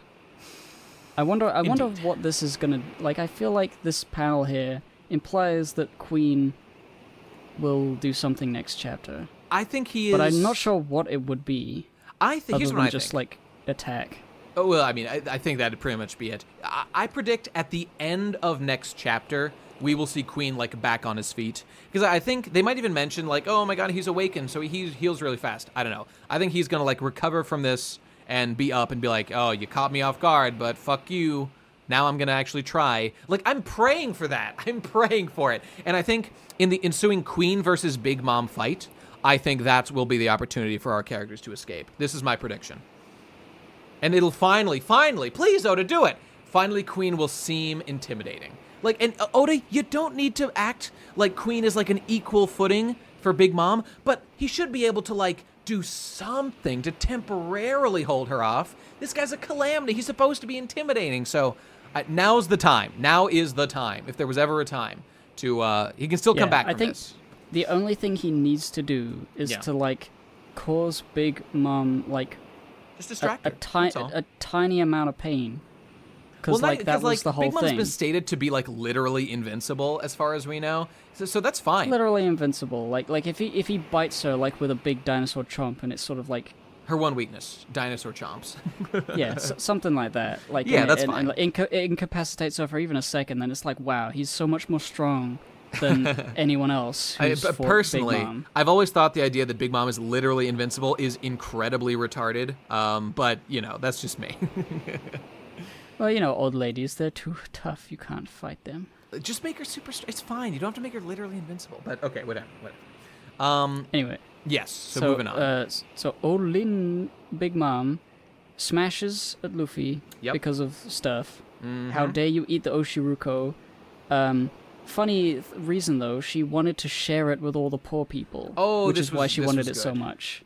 Now, we all thought she was drooling, so clearly she wanted some for herself. But she was... now, this calls into question. Everyone's like, huh? She wanted to share it with everyone? She didn't just want to eat it? Because that's what Big Mom does? It's interesting to note, like, has Big Mom's personality changed? Does she currently not have her food mania because of her amnesia? No. I think it is just that she's regressed to when she was in the flashback we saw, where she wants to be friends with everyone, she wants to be happy, fun times, but she's also like a raving lunatic and is really crazy with food. She will eat you. So, like, her intentions are pure, but she's the same. Oh, hey, you know a reason why Big Mom sucks as a character? It's because Big Mom canonically eats people. We know that, not even just when she did it as a kid and she first ate Madame, or Caramel, Sister Caramel or whatever. Since Big Mom eats people, you'd think that at some point in her ravenous eating, fury, she would have eventually eaten someone who had eaten a devil fruit. And at that point, we don't know for sure what happens when you eat 2 devil fruits. But I would have thought she explodes or, maybe gets a second devil fruit power if it's just that simple and it's all superstition. But that does not happen. Therefore, Big Mom is the worst character ever written. This is my case. Thank you for reading my Literature 101 paper, everybody. Appreciate that. Okay, anyway. So, boom. She destroys the fucking stage. Oh, yeah, she destroys this. Here's another reason why One Piece is the worst manga ever written. Beep, beep, beep. The colors are about to go off. Yes. They said earlier that it was like instantly they would, like, a razor blades would come in from the side and cut your head off. But I guess there's a beeper to let you know, so that's nice of them. Let me just... it's possible they were slightly exaggerating with that, and I count 1, 2, 3, 4, 5, 6, 7, 8, 9, 10, 11, 12, 13, 14, 15 beeps before the big Gusha. So that's probably... how often does it beep? Let's say every half second. That's at least 7 seconds that it beeps. That's, I think that's okay, personally. I don't think that's a crazy amount of time. Yeah, well, the thing that happens is that Luffy is, struggling to get Grandpa Hyogoro's collar off because he's gonna die. and he smashes it. He grabs it so hard it goes crunch, and then he throws it away. By the way, I know it's One Piece, so I'm not taking that seriously. But like, let's say that you have a friend with a metal collar on. If you are theoretically super strong enough to like rip the metal collar off, and you grab it you don't like pull the sides out. You kind of pull it, like, if you look at, he's like bending it up and out, like kind of adding extra length. You would, before that metal ever broke, you would absolutely snap the neck and tear off the head of the person that you're bending it off of. But this is One Piece. It's fine. I was thinking of that. It would have been really funny if Luffy, in his feat of super strength, accidentally ripped off this boy's head. I would have gotten a big chuckle out of that. But no. So he grabs the thing, this big goosha. That's the sound effect. He rips it off. Now real quick, in the next panel, Luffy is not wearing the collar. Are those two pieces the two different collars? Because this was a little confusing for me. Like, when exactly he ripped off his own collar? You know what I mean? Yeah, I guess I can only assume he did it at literally the off same panel? time. Yeah, off panel. Great. Okay, fine. Like, it makes it questionable. Like, Luffy is made of rubber. He probably could have stretched himself out at some point if he really felt like it. But hey. Yeah, that was why it felt so deadly before, because they said it was instant. Like, yeah. If he tried to get out of it, they would just set it off. I think Luffy could have squeezed himself out. He wouldn't have time to squeeze out of it. Well, you know, a part of it in a situation like this is that you don't actually know how instantaneous it is. Like, they can say it's instantaneous, and that'll keep you from trying to escape because you'll be afraid of the possibility. That still could have, you know, they might have been just slightly exaggerating. I don't know. But, you know, also, it's possible Oda is just kind of fudging the time here a little bit, so also possible. But anyway, so here Luffy, yes, he does a big grip. He does a big rip. He pulls them off, he throws the things, they explode for some reason, and they land. Luffy's happy. Gramps notices. Oh, by the way, I did look it up. Them exploding was stated to be something that would happen if you try to take them off. So that is consistent. I thought it was just the razor blades. But actually, I was debating this with the podcast guys before, so I went and looked it up, and it was established that it does like explode if you do. It says like it'll blow your head off or something. So okay, I'm satisfied. Anyway, Hyogoro says, Luffy, that thing you just did, it was like really special and really like awakened or something. Ooh, interesting. Or that was like a special hacky wacky. Ooh. A wacky hacky. You did wacky you know hacky. So you need you know to that like song, learn you know how that rap to song control. Laffy Taffy? Are you familiar with this? That Laffy Taffy? No. They should make a song about that wacky hacky. We should do this. You should make a song. You and I, sir. You and I. Sure. Later. We'll do it. That's confirmed. It'll be on our first podcast album. That wacky hacky, ooh, it ruins character development. That wacky hacky, yeah, it makes everyone's powers the exact same. That wacky hacky. Okay, there you go. Okay, the point is, but I assume you nailed it. Totally. But yes, he says you have to control this wacky hacky. So yes, he does.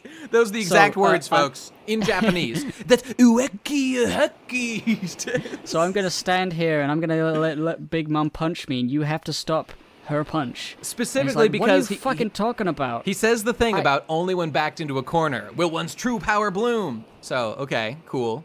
Yeah, so he's been a badass teacher, I guess, by putting his life on the line to make sure his student learns how to do the thing. I respect it. This is a cool pose. I really like the way Luffy's standing there, like, defending him. Luffy looks muscly. He's standing in front of Hyogoro, who's facing the other way with his arms crossed, Gainax pose style, and Luffy's standing there sumo style with his hands out covered in haki. Yeah. It looks really cool. The sumo thing is very much like... I feel like this is like Big Mom is the perfect sumo candidate. Now, fighter. She is definitely a good one. Okay. Now, there's a lot to talk about here. I will say the first thing, before we get into the more detailed, is, since this is something I was talking about before, look, I like Big Mom as a character. She's very intimidating. Luffy's super strong, so, like, I guess it makes sense to put Big Mom as, like, a physical test for him. I really feel all this could have been done with just Queen. Queen, who is a fucking... one of the main boys behind Kaido, is it that much of a stretch? Like, Luffy just barely beat a guy with a 1 billion berry bounty before, Katakuri, with the whole observation hockey thing. Like, this moment right now about, like, training, defending Hyogoro, like, Big Mom was not necessary for this moment to be happening right now. Like, this could have been done with Queen, Yeah. which just goes to my point of, like, this could have been how we're hyping up Queen as, like, a really strong physical fighter, and, like, Luffy maybe fails a couple times, then he, is able to deflect him. Like, the way that Katakuri was exactly this as one of the, like, supernova level fucking, Yonko it's crew like, guys. if Luffy does block Big Mom's punch with this... It's like, oh, I guess he's Yonko level now. That's, like, too much almost. It's not even that. It's that it means that Queen doesn't have this ability and didn't, or maybe just didn't use it. Queen didn't even fight. He didn't even try to fight Luffy. That wasn't... No, I mean, like, against Big Mom. Like, if Luffy can stop a Big Mom punch, but Queen can't do anything against her. It's just sort of like, well, now Luffy's better than Queen already. I mean, Queen might be... Luffy might be stronger than Queen. It's just that we've seen really nothing to make that conclusion, including now, because, I mean, the fact that Queen lost to Big Mom... I mean, I guess we could say that Luffy managed to fend off one punch from Big Mom previously, but that doesn't mean he's, like, able to beat her or anything. We saw what happened with him against Kaido, and, I mean, I just happen to think that Big Mom and Kaido are probably about on the same level. So, basically my point is, I'm annoyed that we're recycling the character of Big Mom for this, when now is a perfectly good time to characterize, like, the new characters from this arc. Like, you guys know how much I love Big Mom as a character, but I'm fucking sick of her. Can we get some new Beast Pirates stuff going on? We're spending all this time hyping up Big Mom as a badass, but she's old fucking news, and meanwhile, we're not doing anything to hype up the new villains, the Beast Pirates, from this fucking arc, and they need it desperately. So, why? This does kind of feel like an earlier version of this part of the arc, where it was just Queen and Big Mom wasn't considered to be here. Yeah. But then Oda thought, well, what if she was there, and she was, like, causing all kinds of trouble? That would be pretty cool. And he put her in there, but now Queen is, like, sort of missing out. He's been pushed to the side. Unless he does something next chapter, but... Well, yes. I don't know. It's just this moment right here of Luffy training. Like, it's fine with Big Mom. Like, I like what's going on in general. Like, I just think it would have been better if we had, like, built up Queen as a more intimidating opponent and had Queen been, like, shown to be, like, super duper strong in the same way that Big Mom's been built up, and have him do the kind of punches against Luffy. Like, why is Queen even here if not for something like that? Again, my real criticism, which I get why people might think this is bullshit, what I'm complaining about is a missed opportunity, which if people just think that, like, this is good too, they might just not give a shit about. But when this arc is done, and you don't care about Queen as much as the other guys, because of moments like this, that's when I will say that's what I was talking about. And maybe Oda will fix it, maybe next chapter Queen will be really cool and do cool stuff, but... My dream next chapter is for Luffy to block this punch, and then for Big Mom to calm down, and then be talking about stuff, and then for, like, Queen, dinosaur, like, tail swipe or head swipe to smash Big Mom right into the back of the head and send her flying. And if Queen Mom doesn't get hurt... go on. Like, that's fine if she doesn't get hurt. Queen looks really angrily at Luffy, like, you were the guy who ate my Oshiruku, and then he goes on a rampage as well. Yes. Oh, because Queen didn't even know that Luffy had eaten it all, right? Is that correct? Yeah. Right. Well, he heard it when Luffy said it. He was like, wait a minute. Oh, yeah, like just now in this, yeah, okay. See, that's great. Oh, you know what? I didn't even think, like, actually, now that I think about it, that's, like, motivation for Queen to keep fighting that I thought he actually already knew that it was all gone, but now that I know that, this is setting up, like, an actual decent, like, conflict between Big Mom and Queen. Okay, knowing that, I think an actual fight is way more likely now. I'm actually convinced that's going to happen. I mean, maybe not even next chapter, but very soon. There will be an actual... I think all the pieces are in place. It'd be the Queen-Big Mom fight. And, that's something I like. Like, the incompetence of Queen to ignore the fact that the prisoners are escaping, to just have, like, a fight with Big Mom, I think that's actually great. One, it would show Queen as, like, physically intimidating, like, wow, he can actually stand up to a Yonko a little bit. And then also, it keeps in character with the fuck-uppery of the Beast Pirates, which is totally fine. I'm not trying to be a buzzkill at all. I just want our guys to be more intimidating physically, which is what they really should be doing. So... if they do all that, I will be thrilled.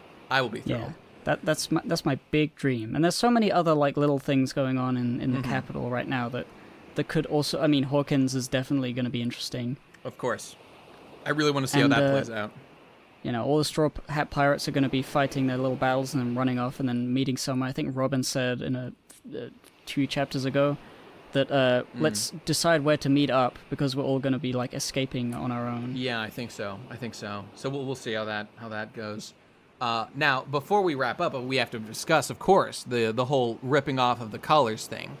Now, okay, everybody, let's take a trip back in time, like, I don't know, a month, when it was discussed by Hyuga, maybe 2 months. It could have been ancient history, like 2 months ago.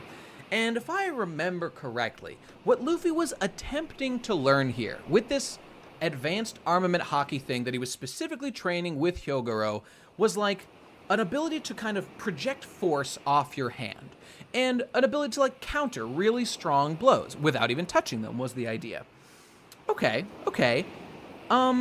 What the fuck does that have to do with super strength to being able to rip off a collar off of a dude's neck? Is hockey generic super strength now? When was this established that that's what this hockey does? Because let's be clear, all the implications here are that Luffy, being backed into a corner, did the thing he was trying to do up to this point, that he activated this armament hockey superpower.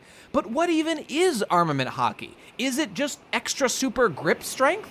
What the fuck is the deal with this? I don't understand. Does this make any more sense to you? Well, I'm just trying to think about it, because, like, armament hockey initially it was iron skin. Defense, like, your skin would become like iron so that bullets don't affect you, so that you could take sword slashes on your bare skin. It's as if you have armor on your hands. So and it's it like also not necessarily a strength thing. Well, and it materializes your Logia guys. Yes. So that too. So it allows you to touch devil fruit people. So those were the two so things. It's you're cladding your skin in a special, like, magical, hyper strong thing. It's not about becoming stronger. It's about, like... No, it's not. It's a defensive thing. That's why it's called armament hockey. Indeed. So, like, I don't know what he's doing here that is, like, something he couldn't already do without doing armament hockey, but it is implying that armament hockey has something to do with his ability to rip this collar off. Now, and I don't really get it. Let's go deep here, because, okay, for example, Zoro is known to... so it's been introduced in Wano that, like, if you put enough hockey into your blades, they could, like, become a black blade or something. And we've seen Zoro use hockey on his swords to cut things. Now, we've spent a lot of time talking about this, and if I remember correctly, the conclusion that we came to is that, like, hockey on your swords doesn't really make them, like, stronger or better in any particular way. It just makes them able to overcome someone else's hockey. But the thing that's been now introduced is that additionally beyond that, like, hockey allows you the ability, at least with swords, to do a, like, you can choose to cut things or to not cut things, because, like, Zoro's Mr. One fight has been recontextualized as, like, a form of armament hockey, which is, like, he was able to cut steel with it. Like, that just is armament hockey. And you could also, like, not cut a piece of paper. So it's like a power to choose how destroyable your abilities are. So, like, in my most generous interpretation of this situation, could this perhaps be Luffy is basically activating Zoro's Mr. One fight power, and he's, like, allowed now to damage something he couldn't have damaged previously, only instead of with a blade, it's with his hand, like, squeezing and crushing it. You see what I mean? That's the best I've got. No, well, alright, the way I interpret the sword thing is that the reason your sword is able to deal with other people's haki, or, like, steel, is because steel is hard, and to try and cut it would, like, break your sword or chip your sword, and the armament haki makes it so tough, so physically, like, strong, physically, like... It's like it's harder, like it's a harder material, and then it can slice through, but the choosing to, like, not slice things is, like... right. The coating of armament haki is, like, I imagine it like a coating. Like a buffer, like a softening kind of, or something? Yeah, so, like, you can make it softened by, like, curving the edge of the blade, of coated hockey. Like if you could imagine it like a paste or something, like a rubber seal. Well, I mean, over the top. I hear you. I hear you. But like you can control it with your mind, so you can make it sharp again on a whim. That's think, how I was imagining it physically. I think hockey, as it's been described with like Zoro's Mr. One Thing, I think it has to make your like sword sharper, because like physically, like it wasn't the problem with Zoro that like he was swinging and trying to cut Mr. One and his sword would have broken, because that's implying that he didn't swing hard enough to deal damage, because if he had, he would have just broken his swords because he's swinging hard enough and it just didn't do it. What I mean by hardness, it has to make like them sharper. Also, yeah, Okay. Sharpness is also a thing. Mm-hmm. Like I was. Like I think sharpness comes with hardness. Like the more brittle a blade is, the harder the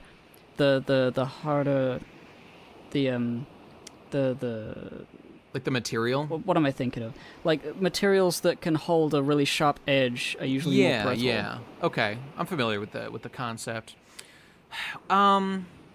Okay, and okay, I'll just throw this out there. So this is, other people have said that, okay, now, as I said before, like, it looks like, wow, if he really did this to the collar, it would have fucking, ripped his head off because he's kind of stretching the thing. Wait, Luffy is stretching the collar off the guy? Is that what's happening?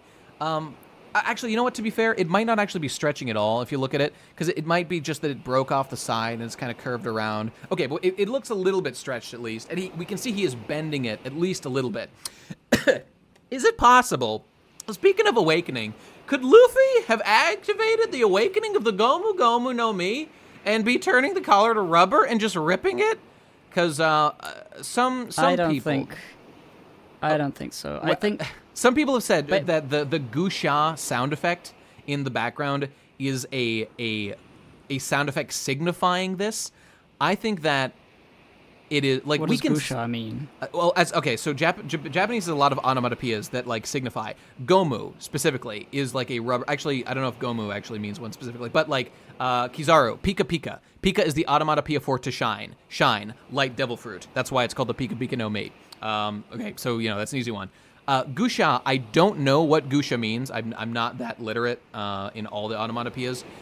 But we can see this collar like snapping and breaking. And so it doesn't really look to me like it was just turned to rubber, because Oda could have visually signified that in much better ways. And even beyond that, the bigger point here is everything about this situation and this little arc of Luffy has been about learning armament hockey with this exact character.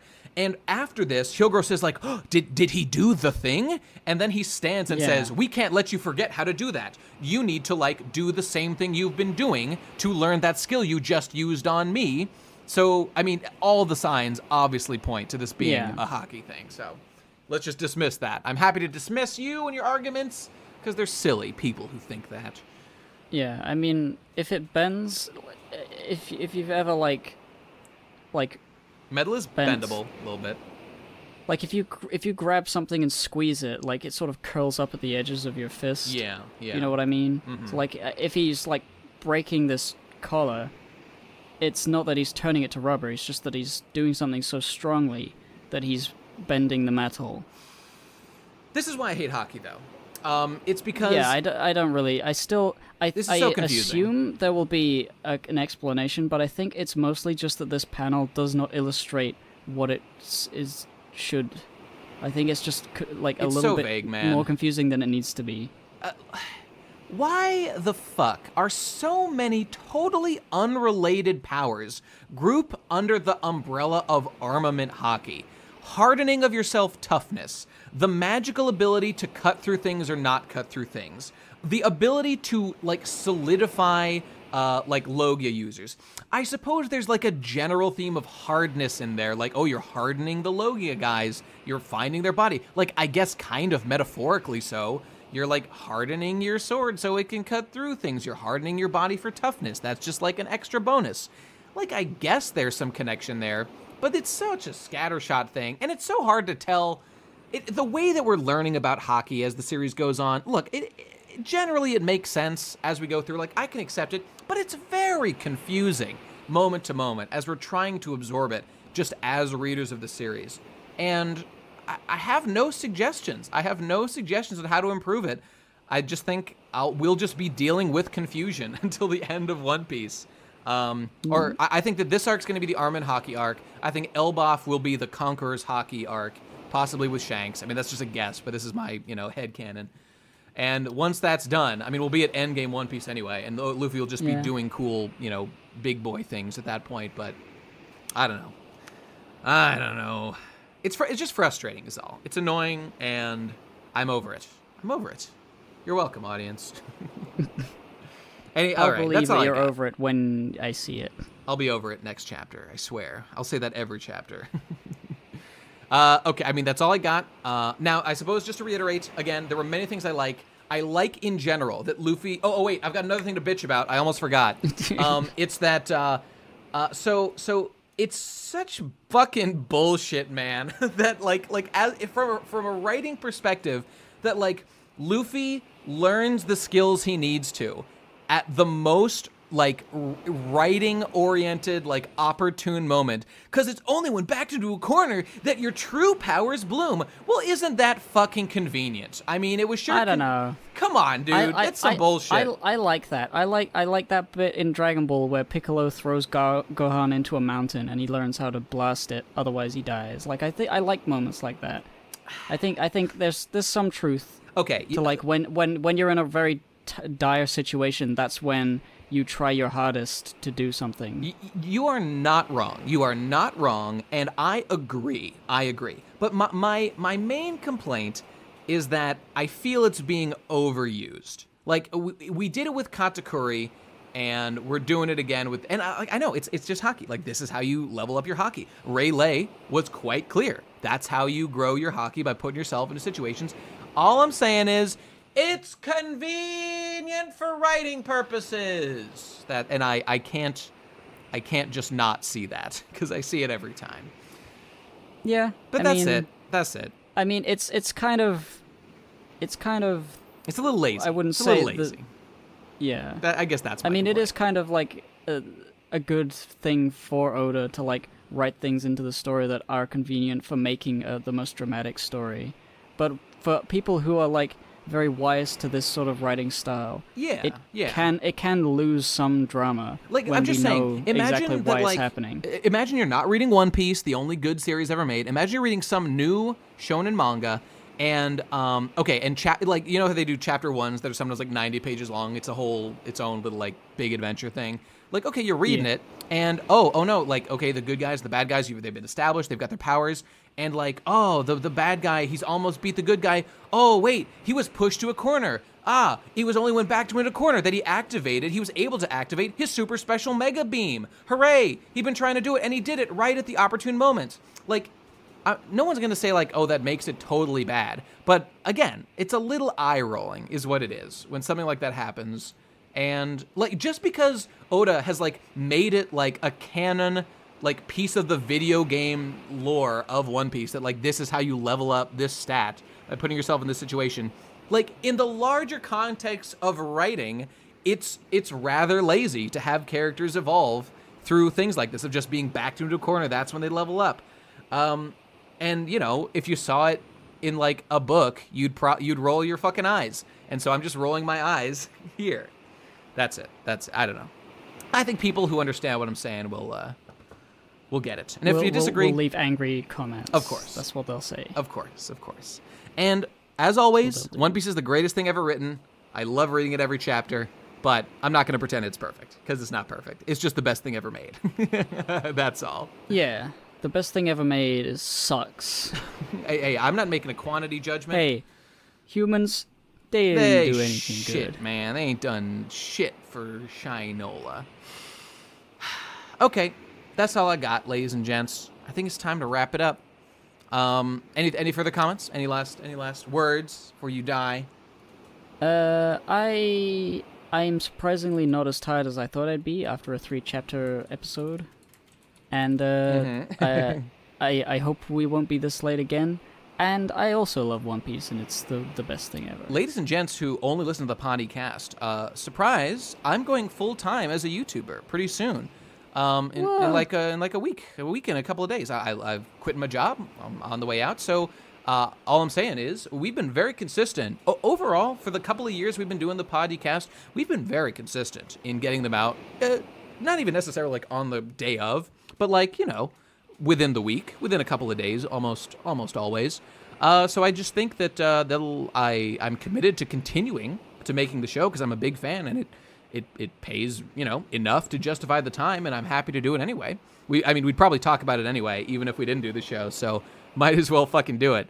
But I'm just saying there's less reason than ever for us to be late or miss it or anything like that. So look forward to rosy days ahead, people.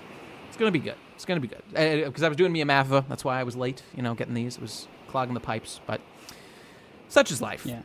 Patreon.com/thepodcastpirates. Give us some money. I'd very much appreciate it. Support the show. Yes. Join the Discord. And, yeah. Yes, I just want to plug one of my own things. Sure. My webcomic, BAPE, it is a finished webcomic. Unlike One Piece. Jeez, just wrap it up already, dude. Yeah. There's You're no please fucking better than hacky- Oda. There's no fucking wacky hacky in this. Oh, that's too bad. Canceled. Please go read it. I have a Kickstarter. It might be almost over by the time this comes out. I don't know. No, this will be out in like a day or two. Okay, so like it'll be a few days left, maybe a week, for this Kickstarter that I've been doing. Not sure it's gonna succeed, but may as well keep talking about it. Sure, the Pump may as Plush Kickstarter. The main character from BAPE is going to be a plushie, perhaps. Mm-hmm.